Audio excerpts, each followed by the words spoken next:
الحمدللہ والصلاۃ والسلام علی رسول اللہ۔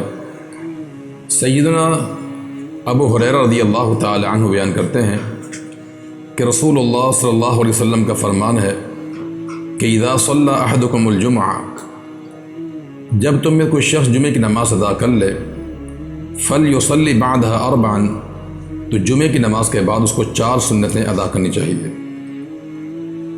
ایک دوسری حدیث عبداللہ بن عمر رضی اللہ تعالی عنہما کی، وہ فرماتے ہیں کہ رسول اللہ صلی اللہ علیہ وسلم جمعہ کی نماز پڑھنے کے بعد کوئی نماز نہیں ادا کرتے تھے، یہاں تک کہ گھر جا کر آپ 2 رکعت نماز ادا کیا کرتے تھے۔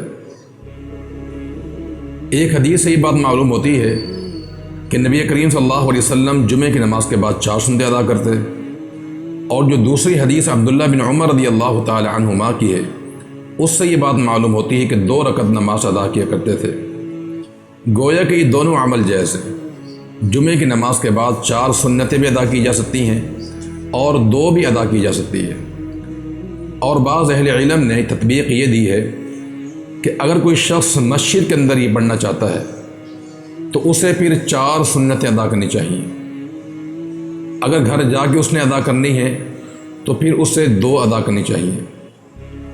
اور یہ بات بھی یاد رکھیں کہ یہ 4 سنتیں ایک سلام کے ساتھ بھی پڑھنی جائز ہے اور 2 سلام کے ساتھ پڑھنی بھی جائز ہے۔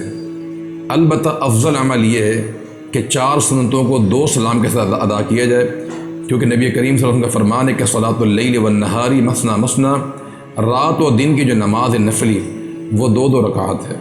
تو جمعہ کی نماز کے بعد 4 سنتیں ادا بھی کی جا سکتی ہے اور 2 بھی ادا کی جا سکتی ہے۔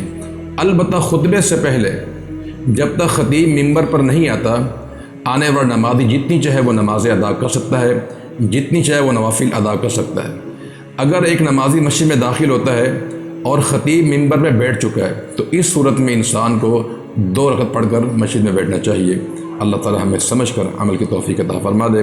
وصلی اللہ وسلم علی نبینا محمد وعلی آلہ واصحابہ اجمعین برحمتک یا ارحم الراحمین۔